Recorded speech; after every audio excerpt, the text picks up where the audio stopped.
Facebook tá abrindo, vai dar tudo certo. Tá carregando. Acho que as duas ao mesmo tempo tá. Mas o Facebook foi agora. Estamos ao vivo no Facebook também. Instagram e Facebook. Mais um minutinho a gente já começa esse nosso bate-papo aí. Beleza, galera? Enquanto isso, mandar um abraço, né, pro pessoal que já tá entrando aí. Paulo Rogério, Vinícius, meu filho lá de Brasília. Beijão. Ronaldo, Marcelo, Souzinha, personal. Isso aí, galera. Vamos entrando aí. Quem puder já vai compartilhando também, para a gente tentar captar o maior número de pessoas possíveis, para a gente tentar nesse bate-papo aí, nessa troca de informações sobre as regras, a gente conseguir atingir o maior número de pessoas e assim padronizar o nosso Futebol Society, que a gente está tendo. A gente tem bastante competições, mas às vezes a gente acaba tendo bastante divergência na regra. Então a gente vai tentar dar uma padronizada.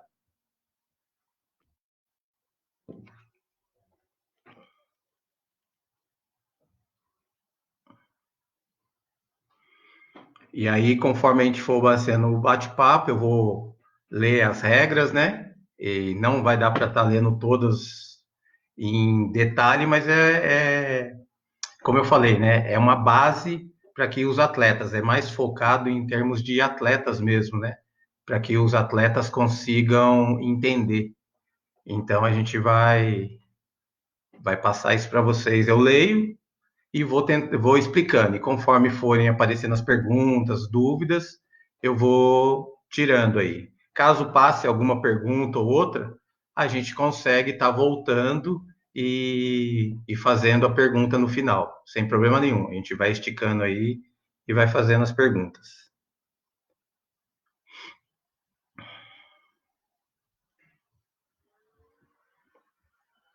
Mais um minutinho, daí 19h05 a gente já dá início aí. Já tem, essa live vai ficar gravada. Então, vamos lá, pessoal. Ela ficando gravada depois vai servir como documento para a gente também.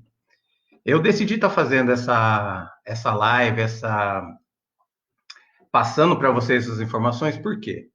Só em São Paulo nós temos 3 federações. 3 federações. Pode vocês não acreditarem.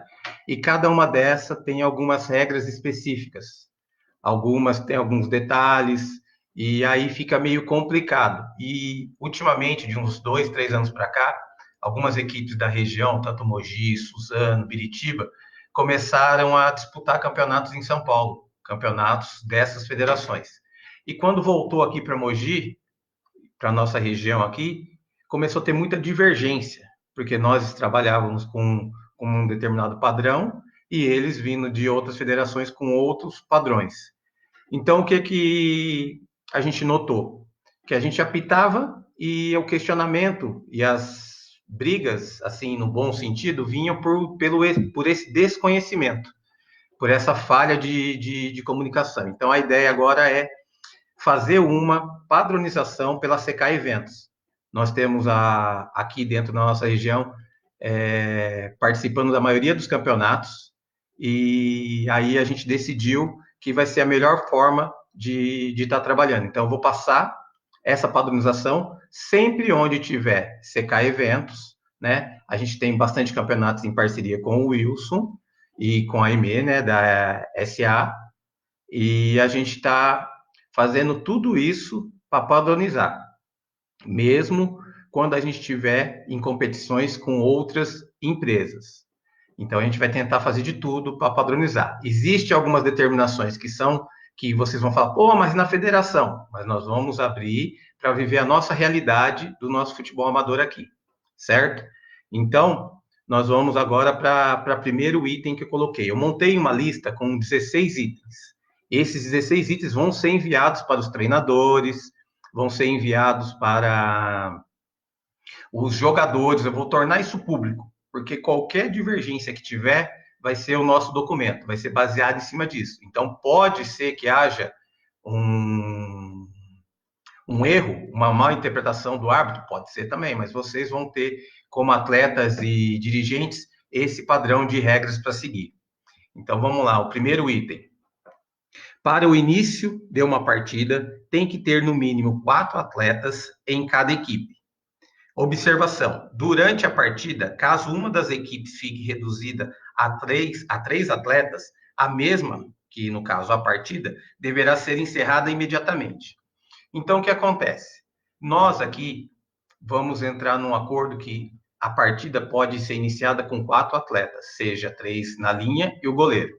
O futebol 7, como já diz o número, ele é composto por 6 na linha e o goleiro. Porém, nós somos amadores, nós dependemos de muitos jogadores que trabalham, muitos jogadores de condução, e para evitar o WO, para evitar que a partida não aconteça ou que uma equipe seja prejudicada por logística, nós vamos adaptar que até 4 jogadores a partida vai ter seu início normal, certo? Então, o que acontece? Tem lá 3 na linha e o goleiro, vai acontecer o jogo. Se no decorrer do jogo um jogador toma cartão amarelo, a equipe vai ficar reduzida a 3 jogadores. Então, isso impede a sequência. A partida está paralisada e é definitivo o final, certo? Então, nós já tivemos problemas de chegar na hora lá do jogo, lá não poder começar, eles não quererem começar, mas isso é um padrão da CK Eventos, nos campeonatos que a CK Eventos vem realizando dentro da cidade aqui. Pode ser que vocês achem algum outro regulamento que não permita. Então, se o regulamento daquela determinada competição for, a gente tem que confrontar. Mas a CK Eventos, Comercial, Água Verde, Biritiba, que são os lugares que mais acontece esse campeonato, e eu vou estar replicando isso também para as outras quadras, tá, pessoal? Os outros donos de quadra que queiram ser parceiro, eu acho que nessa hora é o mais importante. Então, a ideia é que todos abracem. 4, começa. 3, não tem jogo. Ok? E aí, como eu falei, se tiver alguma dúvida, alguma pergunta, vai fazendo. Se não der para responder, passar o assunto, a gente volta no final. Item 2. Sobre camisa térmica de manga longa. A camisa térmica de manga longa deve ser de cor predominante da manga do uniforme. A camisa térmica é o que nós temos muita dor de cabeça, principalmente no período de inverno. Muita, mas é muita dor de cabeça mesmo, porque os jogadores não entendem, né, que a camisa térmica faz parte do uniforme. Então, a regra diz o seguinte: cor predominante. Inclusive, coincidentemente ou não, a minha camiseta e a nossa camiseta de arbitragem, ela consta com 2 cores. O preto não é predominante. O predominante é o branco, certo? Então, para que eu pudesse ter condição de jogo de manga de térmica, eu teria que estar com a térmica branca. A preta não faz parte do meu uniforme. Se a minha manga fosse, na maior parte, preta, eu poderia usar a térmica preta. Então, é claro, isso não vai ser mais tolerável. A gente está colocando esse padrão. Nós temos a seguinte situação. A manga, às vezes, é quadriculada, certo? Amarelo e preto. Eu já vi a sua pergunta e eu vou responder. O quadriculado, vamos lá. Preto e laranja. Aí pode ser que seja uma preta ou laranja. Porém, a equipe tem que estar no padrão. Não pode estar um atleta de preto e o outro atleta de laranja, certo? Então a gente tem que deixar bem claro isso, que tem que ser uniforme. As crianças, eu concordo plenamente, só que as crianças, a regra do Futebol Society não tem adaptação. E elas têm que seguir o exemplo. Nós trabalhamos com bastante crianças e principalmente na MM, que é o jogo que a gente faz, tem bastante crianças. Nós tivemos até o exemplo na própria MM, o Colégio São Marcos, que tem um uniforme que uma manga é bordô e a outra é azul marinho. E os garotos um dia chegou lá, um com bordô e outra com preto. Eles tiveram que escolher entre eles e só um jogou. Então, poderia ter sido, nesse caso, a Bordeaux ou a preta, mas só pode um deles. Então, deixar claro que é a cor predominante e não é a cor que está na camisa. Se for listrado, pode escolher uma das duas. Se for meio a meio, uma das duas. Agora, se for igual a minha, que é só um detalhe, tem que ser a cor predominante, que é o branco. Então, fica bem claro que a térmica é nesse sentido. Ela não pode ser de cor diferente.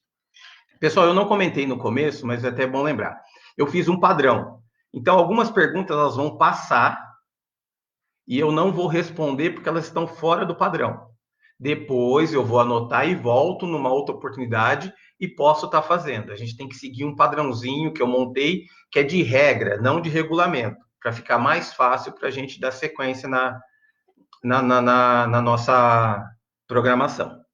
Então, a térmica está explicado. Espero que a gente não tenha mais esse problema. Esse exemplo aqui é o que nós mais temos, tá? O preto aqui não vale. O preto não é predominante na manga. Agora, nós vamos para o item 3.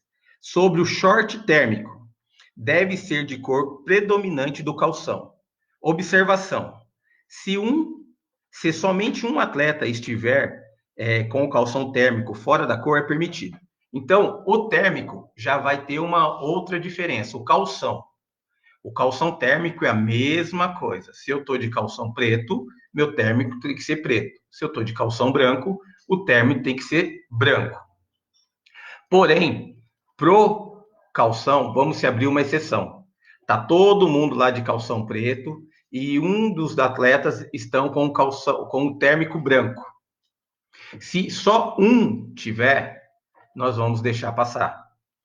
Porque o térmico a gente vê que como é particular, são poucos que usam. Então a gente vai abrir exceção. Porém, deixar bem claro, se tem o atleta com preto e o outro com branco, eles vão ter que entrar em acordo entre eles e aí eles decidirem qual cor que eles vão usar. Tá ok? Então, a gente tem que tomar bastante cuidado em relação a isso. Chegar lá, tem um preto e um branco, só vai jogar um deles. Tá ok? Item 4. Tempo técnico deve ser concedido e o atleta pode ir até o banco de reservas. Nesta paralisação, o árbitro deve informar somente ao capitão o tempo de jogo. O tempo técnico se confunde muito, o tempo técnico. Por quê? No Futebol Society, ele pode acontecer em qualquer momento do jogo. Em qualquer momento do jogo, desde que a bola esteja parada. Certo? E aí, o atleta ele pode ir até o banco de reserva, conversar, pegar instrução, pegar água, e o árbitro ele informa o tempo de jogo para o capitão. Então, o árbitro está com o tempo no pulso e ele joga certo? Então, é uma coisa que a gente precisa deixar bem claro que muitos se confundem, tá? Podem achar que é igual o futsal, que é só na posse de bola. Então, o tempo técnico ele pode acontecer em qualquer momento da partida com a bola parada, em qualquer posse, tá ok? A duração do tempo técnico é de 1 minuto e pode ser feita a qualquer momento, desde que a bola esteja fora de jogo, e será acrescida ao término da partida. Um outro padrão que nós vamos estabelecer, e a gente tinha muito problema, é o tempo técnico acrescido. Então, o relógio ele vai continuar correndo e no final da partida, do período, ele é acrescido 1 minuto, certo? Então, a partida vai estar rodando. Se pedir o tempo técnico, para-se o jogo, é 1 minuto de conversa e esse 1 minuto é acrescido no final do período, certo? Toda a paralisação por motivo de contusão ou outros motivos deve ser acrescido o tempo paralisado ao final do período, sempre a critério dos árbitros. Então, nós falamos agora do tempo técnico. Teve o tempo técnico, o árbitro acrescenta 1 minuto no final do jogo. No decorrer da partida, houve uma contusão, houve uma paralisação, mesma coisa. o árbitro ele vai acrescer no final da partida. Volto a falar, padronização. Nós tínhamos situações que o árbitro parava o cronômetro, outras situações o árbitro deixava correr, e agora o árbitro padronizou que ele vai deixar o relógio correr e vai falar, eu vou acrescer 1 minuto, vou acrescer 2 minutos, da forma que ele achar necessário pelo tempo de paralisação. E as equipes, através do capitão, vai estar acompanhando isso. Então, é bem claro. Aconteceu uma situação, paralisou o jogo, esse tempo paralisado vai ser acrescido no final da partida, tá? Para a gente não ter mais aquilo lá, o árbitro X para, o outro deixa correr. Então, agora está padronizado que vai ser no final da partida. O tempo da partida é de 20 por 20 ou 25 por 25, dependendo de cada regulamento. E só terá acréscimo se o árbitro assim achar necessário. Exemplo do futebol de campo.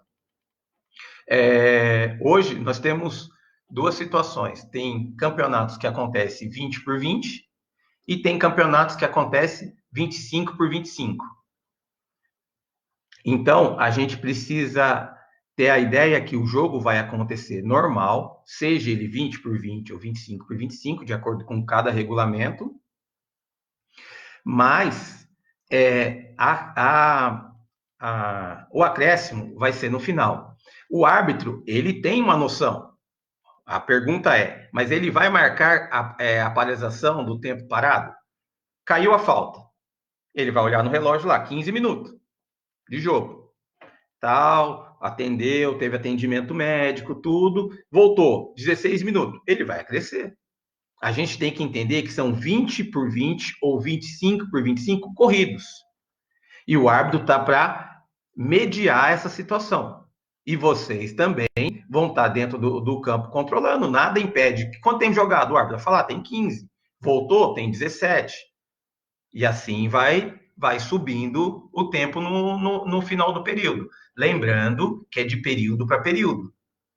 Teve o primeiro período, aconteceu alguma situação, é naquele período que o árbitro deve acrescer. Quando estiver faltando 1 minuto ou 2 minutos, ele fala, vou acrescer mais 1, mais 2, mais 3 minutos de jogo. Então, a partida que supostamente era 20, aquele período, ele passa a ser 22. Teve tempo técnico, ele vai para 23. E aí a gente vai ter um padrão para que a gente não tenha mais problema de jogo. Se todos vocês acompanharem, nós vamos ter uma padronização. Por isso que hoje eu estou tentando fazer focado para os atletas e dirigentes.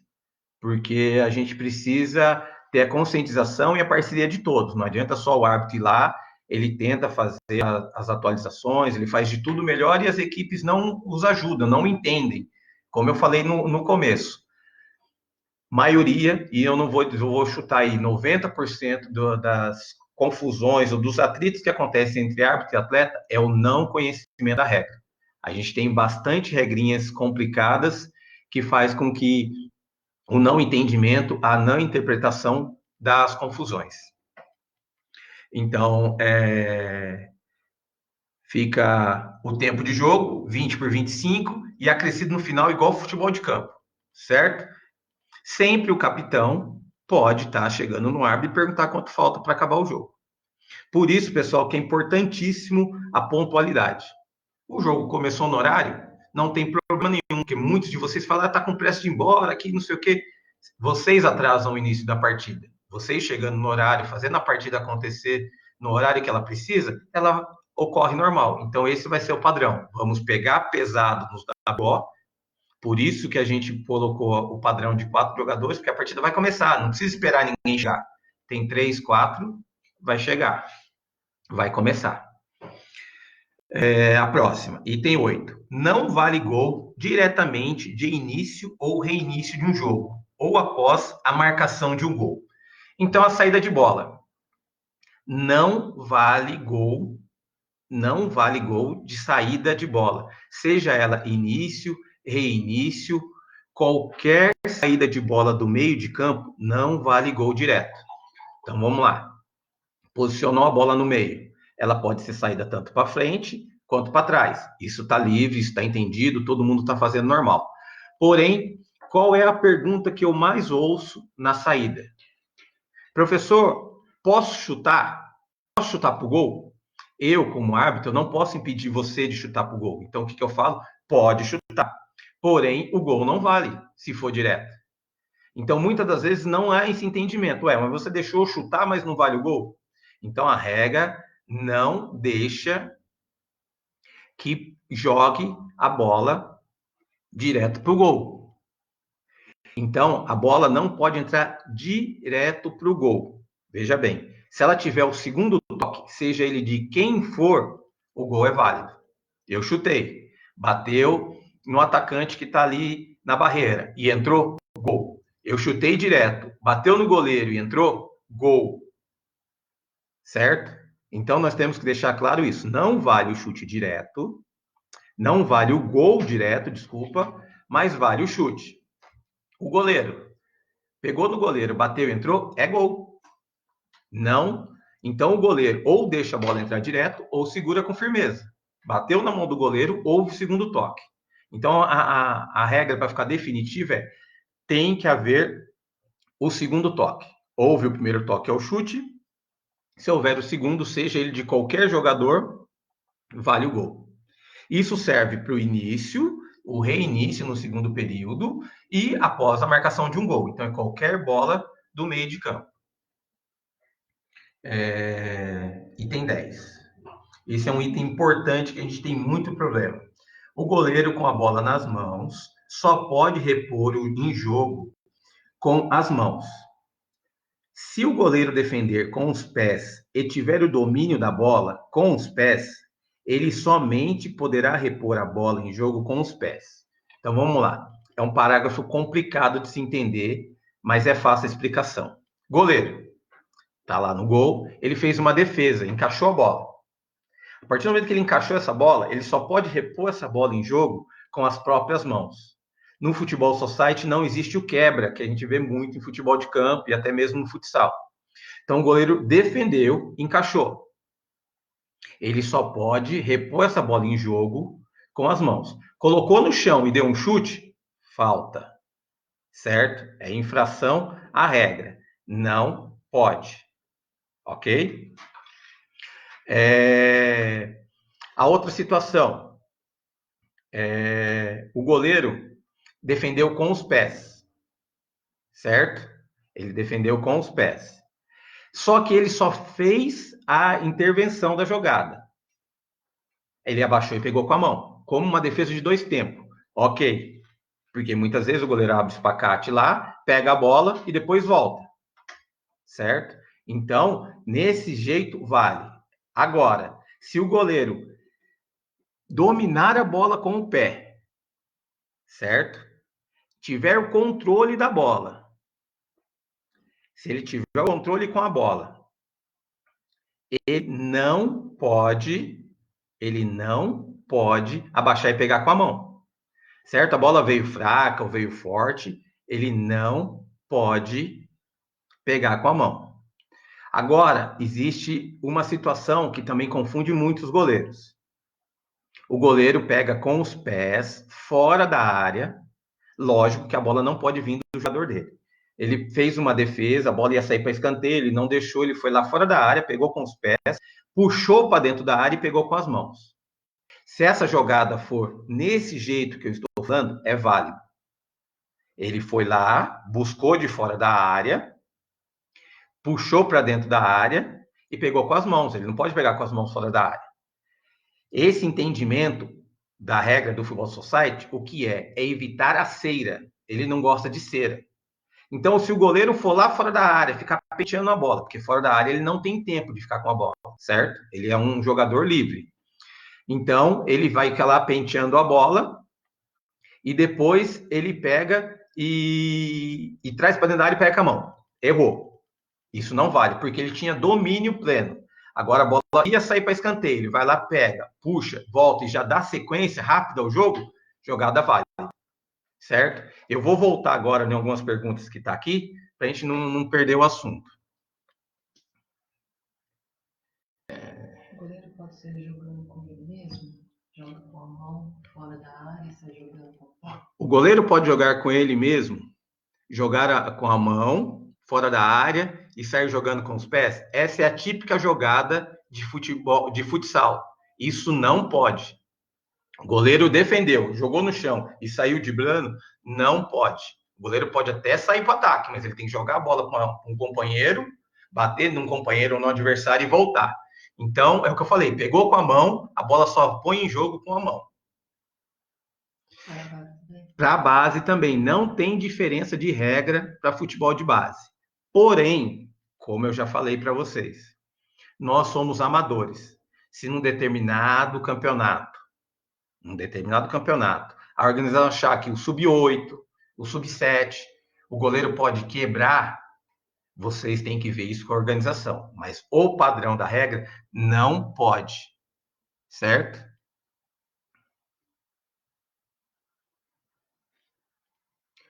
Sim, a bola em jogo, ela é reposta,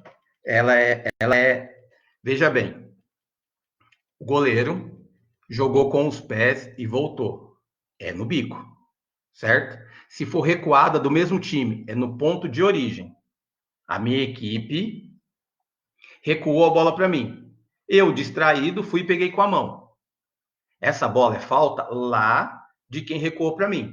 Se porventura alguém recuou para mim dentro da área, eu cobro no bico da área, certo? Então, deixar bem claro que só vai no bico da área se a bola for recuada dentro da área. Deixa eu ver se mais algum desse assunto. Faz a categoria deverá deixar as quebradas de... Então, esse deverá deixar depende muito de conversa de equipes. A gente pode estar trabalhando com escolinha. O que eu estou passando para vocês é uma padronização de regra, que ela não tem diferença para a categoria de base e adulto. Mas pode ser conversado num congresso técnico e deixar as crianças... Eu já sou contra o sub-13. O sub-13, sub-11, eles já são grandes, eles já conhecem. Por que que o society evita esse tipo de quebra? Porque é um campo pequeno e as jogadas bruscas dentro da área. O goleiro hoje, ele ia ficar quebrando a bola só dentro da área. E é isso que a gente não quer. O society, ele quer bola no chão. Então sai jogando e a jogada se dá por sequência. Então, ficou bem claro isso. O goleiro defendeu com a mão, só pode voltar com a mão. Certo, pessoal? Não vamos ter mais esses erros que a gente acaba tendo bastante problemas com isso aí. Nenhuma jogada feita o goleiro diretamente de área a área. Tá. Acho que eu pulei uma. Nenhuma jogada feita pelo goleiro deve ser validada diretamente de área a área. Vamos lá. Goleiro, nenhuma hipótese ele pode pegar a bola de dentro da área dele e jogar dentro da outra área, seja ela na reposição ou seja ela no tiro ou arremesso de meta, certo? Arremesso de meta é quando o goleiro coloca a bola em jogo após a bola ter saído na linha de fundo com as mãos. Tiro de meta, quando o goleiro põe a bola no chão e cobra essa reposição com os pés. Então, existem no society duas formas de repor a bola em jogo após ela ter saído pela linha de fundo. O arremesso de meta, que o goleiro joga a bola com as mãos, e o tiro de meta, que o goleiro põe a bola em qualquer lugar da área e chuta. Essa jogada de goleiro não vale de área a área. O goleiro defendeu e lançou a bola, caiu dentro da outra área. Também não vale. É paralisado o jogo. Não existe, em hipótese nenhuma, uma bola de área a área. O cara chutou, o atacante chutou, foi forte, bateu na cabeça do goleiro, viajou e foi para outra área. Paralisou a jogada. Não existe. Seja involuntariamente ou seja por intenção. O tiro de meta, ele pode ser cobrado por um jogador qualquer da linha também, desde que a bola esteja parada dentro da área, em qualquer parte da área, ele cobra essa bola. A bola só entra em jogo após ter sido tocada por outro jogador fora da área. Não existe tiro de meta dentro da área igual futebol de campo. Futebol society, a bola tem que sair da área, certo? Então, nós temos o arremesso de meta, que só pode ser feito por goleiro, que é com as mãos, e o tiro de meta, que pode ser feito pelo goleiro e até mesmo pelo qualquer outro jogador que esteja na equipe dele naquele momento dentro de campo, certo? Lembrando que é o mais importante, goleiro não joga a bola de uma hora para outra. Não existe essa jogada. E o tiro de meta, mesmo cobrado do jogador de linha, também não pode chegar na outra área. Não existe jogada de área a área, ok?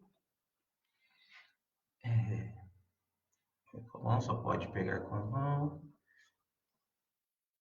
Uma coisa importante que vocês nunca conseguem entender e brigam muito com a gente. Deixa eu voltar só uma. A distância é a distância de uma barreira. Antes de passar, tem a distância de um jogador adversário para cobrar o tiro de meta. É a distância da barreira, 5 metros. Eu não estou vendo no Facebook. Não tá, deve ter chegado a pergunta lá, mas não está abrindo. Aí chegou um monte. Eu vou abaixar. Vamos lá. Eu vou no Facebook também.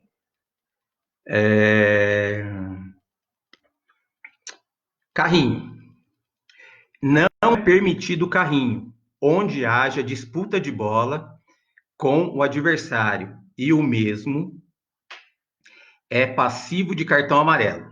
O carrinho fora, se o carrinho for para cortar a trajetória da bola e não tem contato com o adversário, segue o jogo. Então vamos lá, vamos tentar explicar o carrinho. O carrinho, a gente tem um problema enorme com o carrinho. Por quê? Existem alguns carrinhos que é até bonito. Existem uns carrinhos que o cara entra lá e dá aquela igualzinho no campo. Porém, o society não termina, não permite, desculpa, as jogadas de carrinho. Então, vou tentar explicar para vocês. Eu estou conduzindo a bola e adianto um pouco essa bola. E a hora que eu fazer o chute, vem um jogador e trava.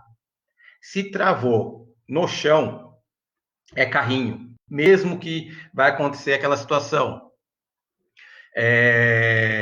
Foi na bola, professor. Ouço demais isso. Foi na bola, professor. Realmente, foi na bola. Por isso que a regra diz passivo de cartão amarelo.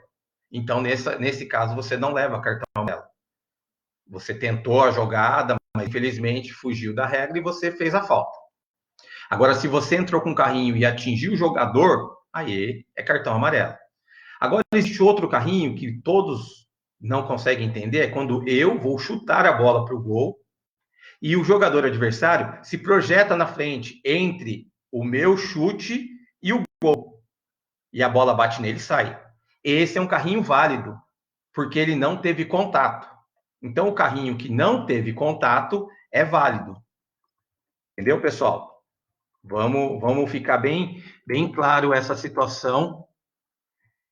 O carrinho não precisa deslizar? Não precisa deslizar. Porque se eu estou deitado no chão e prenso essa bola, é uma jogada de risco também. Não pode ser feita. Certo? Então, nós vamos padronizar exatamente isso. O carrinho. Outro carrinho que acontece, e às vezes vocês não conseguem ver. Eu adiantei a bola está longe do meu pé. E o adversário vem e se projeta no carrinho e tira. Isso é válido, porque ele não teve o contato comigo. Deixa eu ler aqui. Então, pessoal, vamos lá. Não pode carrinho, hipótese alguma. E o carrinho é passivo de cartão amarelo de acordo com a interpretação do árbitro. O árbitro, ele pode interpretar da melhor forma que ele achar que deve ser feito, justamente para preservar a integridade física do jogador. Tá? Então, a gente vai acertar isso para ficar fácil para todo mundo entender, a gente não ter mais problema com carrinho. Próximo. É proibido jogar com colar, brinco, piercing, anéis, aliança. Observação. Quando um atleta entra em quadra com um desses itens, o árbitro para a partida e solicita que o atleta saia neste momento. Não haverá advertência com cartão amarelo, mas se o mesmo insistir em voltar a campo sem retirar o que foi solicitado, o árbitro deve advertir com cartão amarelo. Então vamos lá. Isso também é claro e acontece muito. Entrei com brinco. A maioria dos jogadores fala, não sai, não sai. Você foi para uma partida de futebol e você sabe que não é permitido. Então, ou você não joga, ou você, antes de ir para o jogo, tira.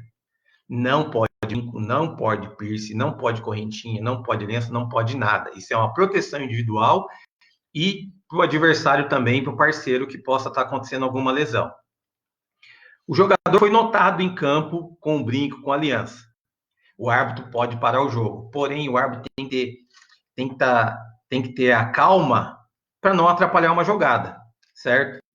Então, o árbitro não é porque o cara está de brinco que ele vai parar ali na hora e ele atrapalhou um contra-ataque. Então, o árbitro vai ter o bom senso de, no momento ideal que a partida esteja, ele saia. Inclusive, às vezes a bola está rodando e o árbitro chega no jogador e fala para ele assim, ó, sai, sai, sai, eu já fiz várias vezes isso, ó, você tá de brinco, sai. Aí o cara sai, tira o brinco e volta. Se esse mesmo jogador voltar, aí ele foi teimoso, aí sim, lá ia aplicar cartão amarelo para ele. Isso vale para a caneleira da mesma forma, certo? A caneleira é uso obrigatório.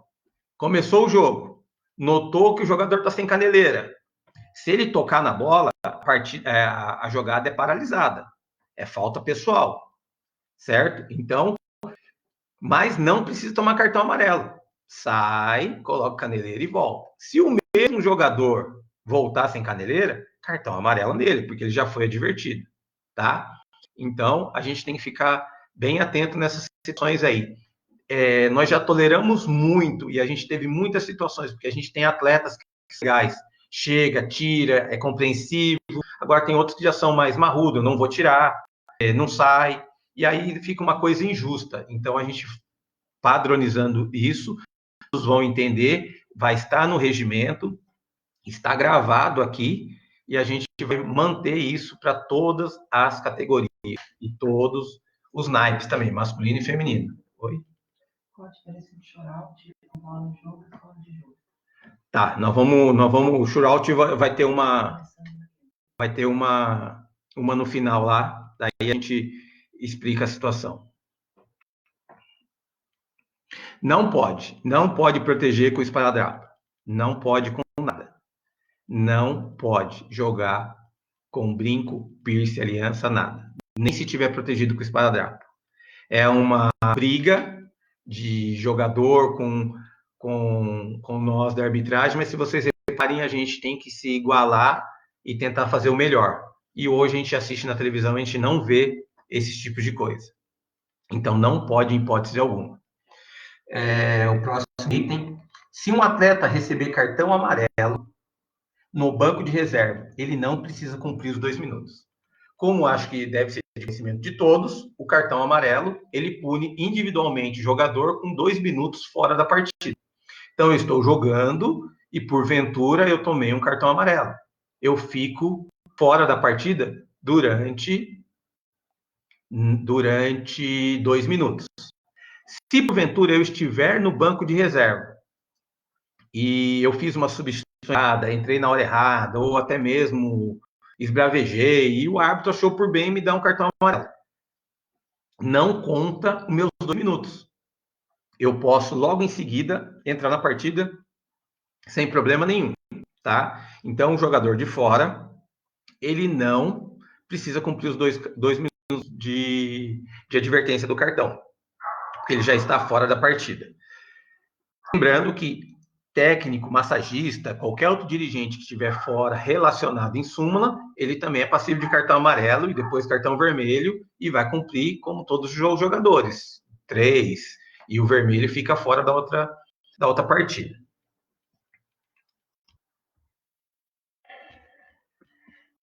Próximo. O arremesso de lateral ou escanteio. Vamos lá. Do arremesso de lateral ou escanteio não pode ser marcado gol diretamente, contra ou a favor.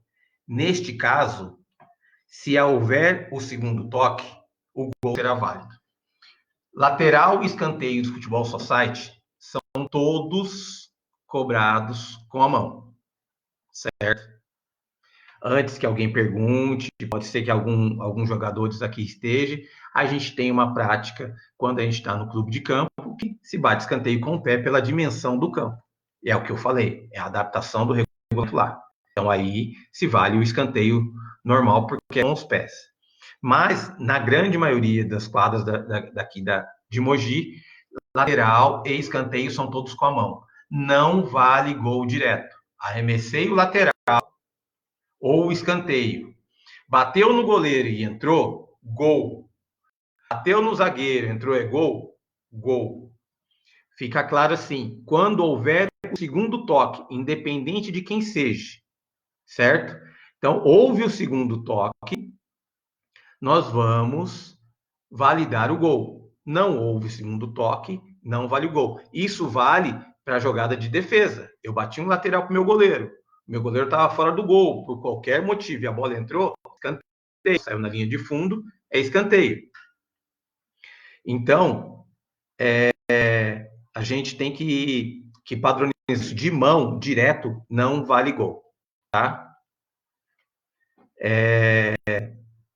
A gente tem que padronizar, porque muitos aí já arremessam a bola direto, achando que é gol, então não vale. Goleiro, jogou, tá complicado? Deixa a bola entrar, vai lá e cobre o tiro de meta normal.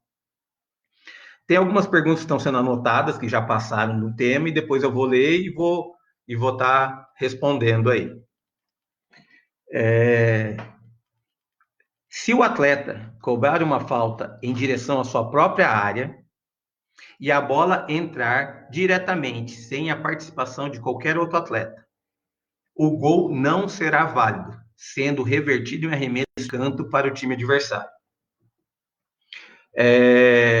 Falta. Eu vou cobrar falta em direção ao gol adversário. Mas, por uma ocasião lá, eu tento vontade de tocar para trás. Não vi que meu goleiro não está no gol, porque ele saiu para fazer goleiro linha ou N motivos. Não vale o gol. Mesmo sendo cobrado com os pés. Isso foi uma falta. Estou dando um exemplo de uma falta. Todas as faltas no Futebol Society, elas são cobradas tiro livre direto. Não existe tiro livre indireto, certo? Não há necessidade, não existe o tiro livre direto. Foi falta, é tiro livre direto. Mesmo aquelas bolas que são colocadas na interseção da linha da área, certo? Como a gente citou no começo. Então, não vale o gol. A bola passou, entrou no gol. Saída da linha de fundo, escanteio para a equipe adversária, certo? Essa é do cartão, não é? Do Newton Márcio. Se o jogador do banco recebe um cartão, o árbitro não falta? Não, é só o cartão amarelo. É só cartão amarelo. Não sobe falta. Se o atleta cobrar, já falei, agora, shootout. A gente tem algumas dúvidas, entrou até uma pergunta sobre o shootout, e a gente vai tentar. Na minha programação aqui, é o último item. Se alguém tiver alguma, antes da gente voltar nas perguntas que a Cláudia anotou aqui para mim, já vai colocando as perguntas aí. Na cobrança de shootout, após a quinta falta coletiva, a bola entra em jogo logo que o árbitro apita autorizando a cobrança. O restante dos atletas devem permanecer atrás da marcação indicada pelo árbitro. Então, vamos lá. 5 faltas. Todo mundo sabe que a sexta, sétima, oitava e assim por diante é shootout. Isso no decorrer do jogo, tá? O jogo acontecendo normal lá. O árbitro posiciona a bola, tem o centro de campo, e se vocês notarem 5 metros para a defesa de cada lado, existe uma outra marcação. Essas são as dimensões oficiais, tá? Tem quadras que às vezes vão ter um espaço menor, porque a quadra é menor. Mas deveria-se ter 5 metros da linha do centro. O atacante fica com a bola na marcação para o lado do ataque dele, e todos os outros jogadores ficam na marcação desses 5 metros para o lado da defesa. Então, na regra, na teoria, ele teria 10 metros de vantagem, que é 5 metros da onde ele está até o meio, e 5 metros do meio até onde estão os outros jogadores. Certo? Então, vocês têm que padronizar o seguinte: o árbitro apitou, a bola está em jogo. Certo? O que a regra diz? Que o jogador que vai cobrar o shootout, ele tem 10 metros de vantagem dos demais. Nada mais do que isso. Então, apitou, a bola está em jogo. Tá bom? Então, nós temos muita dúvida disso. O que a gente indica? Que o atacante fique próximo da bola, e assim que o árbitro tocar, ele sai jogando. Então, a situação é dessa forma. Isso no decorrer do jogo. Deixa eu ler aqui.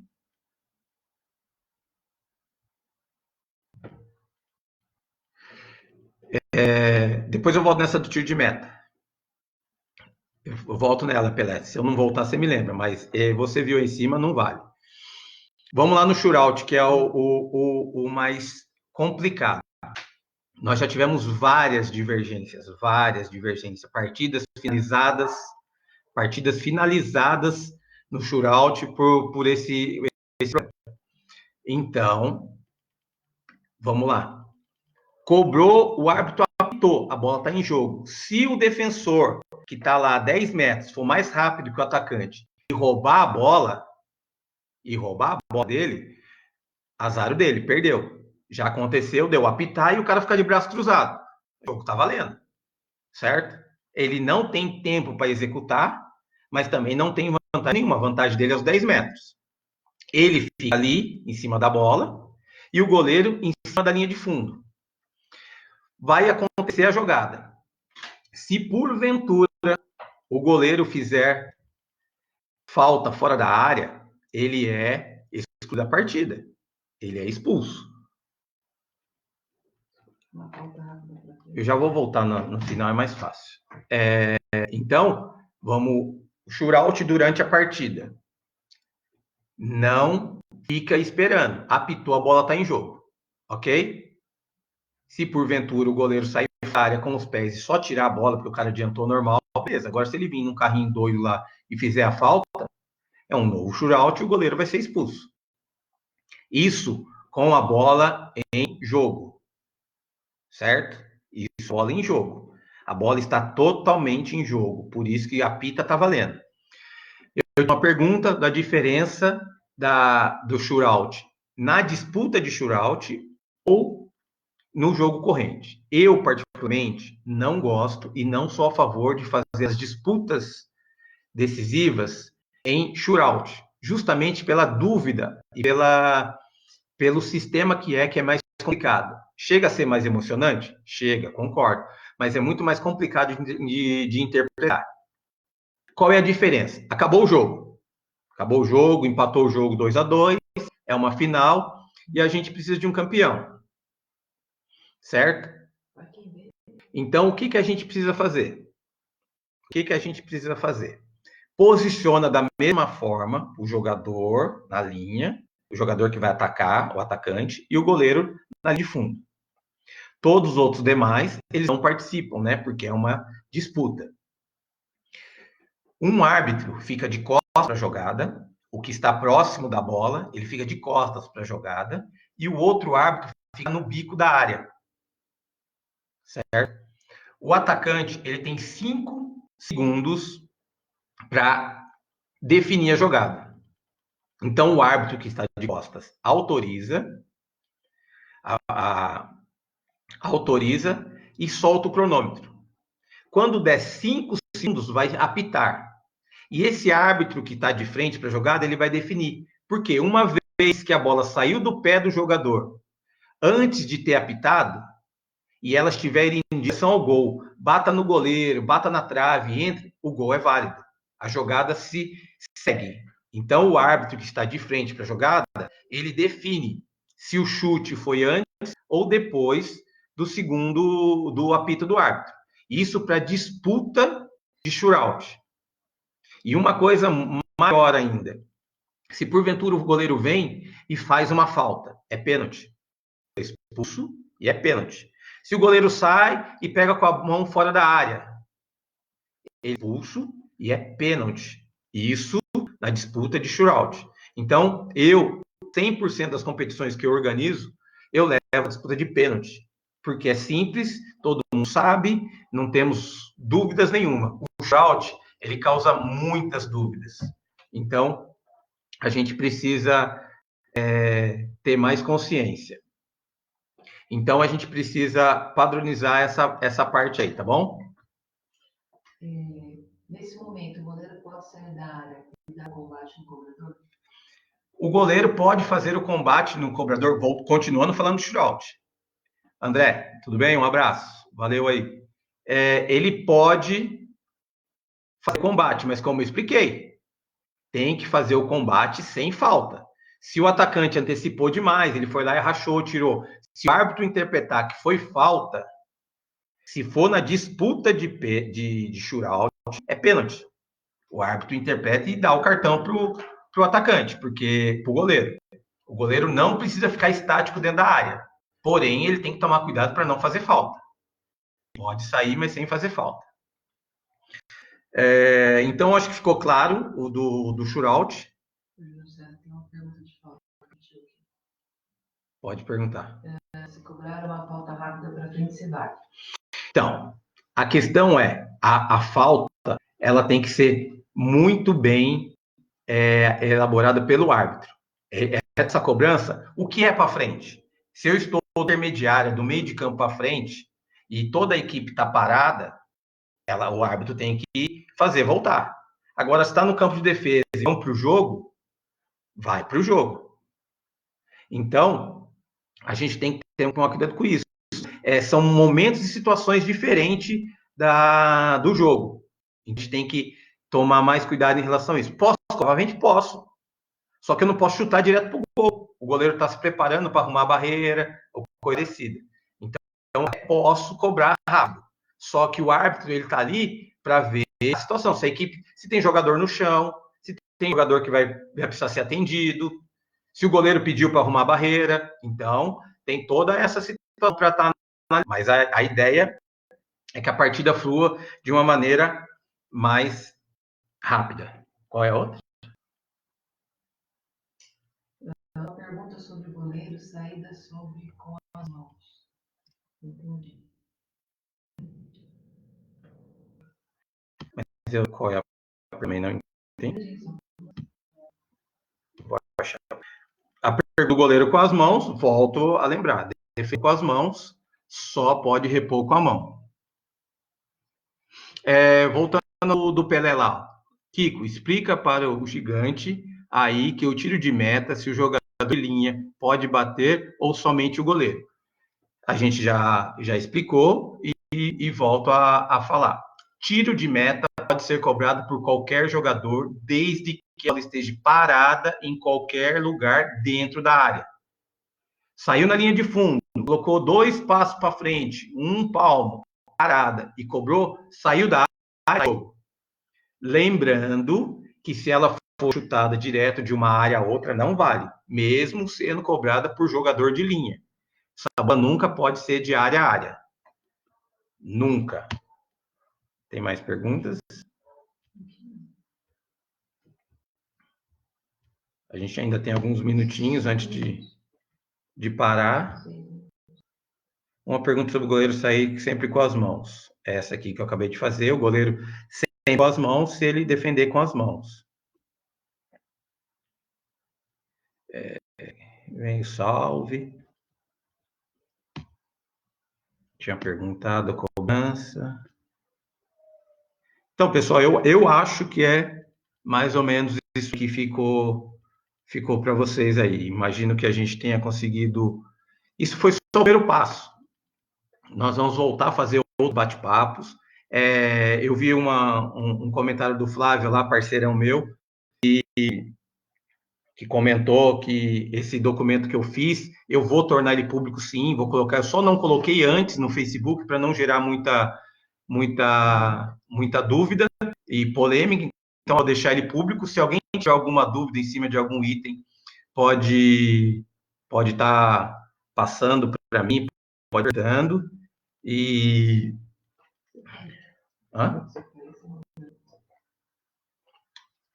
tomar água, sabe que sempre, né? Inclusive eu tive contato hoje com a nossa amiga da Água Terno e nós temos posições boas aí para as equipes. Ela está fazendo uma linha de para a gente poder fornecer não, né? Tem que ter uma troca, mas com custo muito baixo, tanto para as equipes para ir para de campo aí. Então a água fraterna vai dando esse apoio para a gente aí. O senhor está tipo cobrança de lateral com a mão, bate o goleiro, entra. Vale, mesmo se pegar na mão do goleiro. O goleiro foi defender lá com mão de alface. Pessoal, a regra diz assim: se houver o segundo toque, tá? Então, houve o segundo toque na bola, vale o gol. Lateral, cobrei lateral, houve o segundo toque, seja ele como for. Lógico que não for, que se for de mão do atacante, não vale, né? Mas se for de mão do goleiro, vale.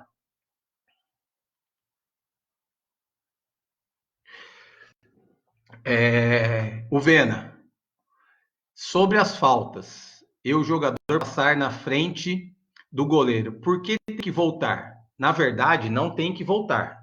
Ele perdeu.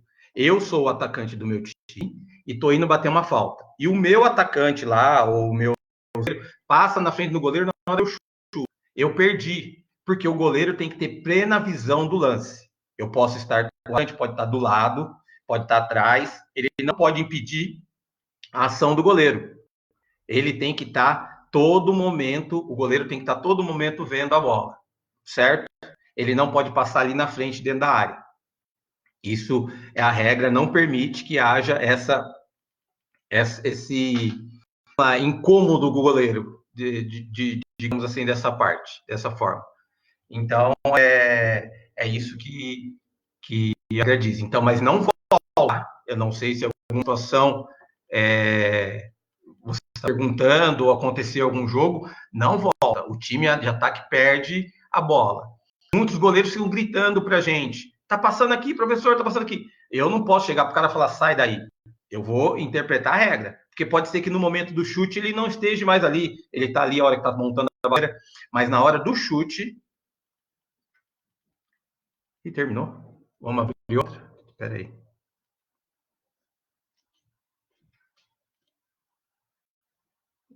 No Instagram deu. No Facebook acho que é direto. Então, tá voltando no Instagram para a gente dar as considerações finais aí. Voltou. As pessoas estão voltando no Instagram. A pergunta, inclusive, do Vena foi lá. Deixa eu ver se tem mais uma aqui no Facebook.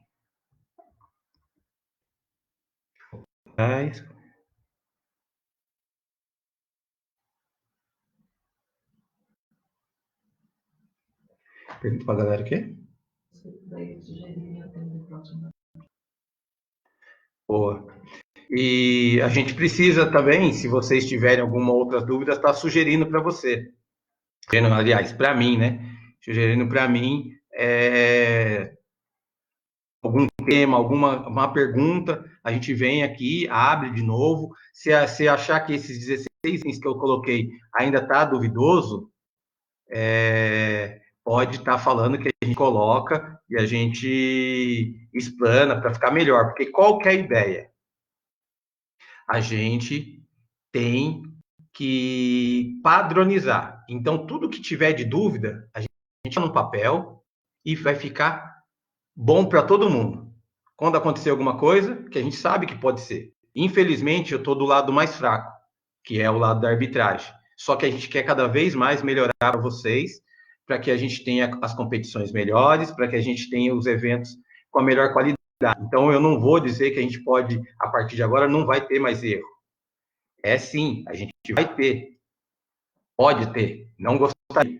mas a gente vai estar andando lado a lado com essas regras. E se acontecer algum erro desse, vocês podem passar para mim, a gente vai estar corrigindo os árbitros, tá? Não pense que a gente vai deixar passar batido, não. Eu preciso estar sabendo, e assim que a gente estiver sabendo, a gente vai estar punindo os árbitros, inclusive, porque todos eles, com uma padronização, não tem mais desculpa para estar vindo. Até mesmo os árbitros que a gente convida para São Paulo, a gente convida de São Paulo alguns árbitros que vêm fazer uma integração, eles vão estar entrando nesse padrão nosso, tá bom? Então, eu acho que fico aí agradecido aos amigos que prestigiaram, o pessoal que curtiu no Facebook, o pessoal que acompanha no Instagram. Quero ter esclarecido algumas coisas que a gente passou, e futuramente a gente volta a estar passando outras informações. Mais uma vez, queria agradecer de coração a Cláudia, né, que está aqui, minha esposa, que está sempre comigo, parceira, e me deu força. O pessoal que teve a ideia de estar me ajudando aí. O Flavião fez um vídeo legal lá, o William, presidente da Liga, o Humberto Laurentino, parceiraço, está sempre com a gente. O Dino, que está sempre comigo, sempre de prontidão aí para estar ajudando a gente nas postagens aí. Como eu falei para você, eu tenho o apoio da Água Fraterna aí, que vai estar ajudando a gente cada vez mais aí, que se hidratar aí. Eu estou levando uma parceria para a gente ajudar nos times aí. Meu filho que acompanhou lá de Brasília, um abraço, um beijão pro Vinícius, meu pai, minha mãe, todo o pessoal da minha família que vem me ajudando aí, as crianças que estão aí, tudo tranquilo. Tá bom, pessoal? Deixa para uma próxima, e assim que a gente tiver outras colocações, nós vamos fazendo aí para a gente estar aumentando cada vez o nosso conhecimento e evoluindo nosso futebol. Torcer para que essa crise do corona passe mais rápido, né? Já demorou um pouquinho, a gente possa voltar, porque essa tá tremenda, cara. A teia no apito, a teia nas traves, na bola, tá muito difícil. Então, fica nessa aí. Deixar a sugestão para o próximo tempo. E o bate-papo vai continuar aí. Se alguém tiver alguma sugestão, pode estar colocando nos comentários aí, que a gente vai estar atendendo todos vocês. Valeu, pessoal. Um grande abraço e até a próxima.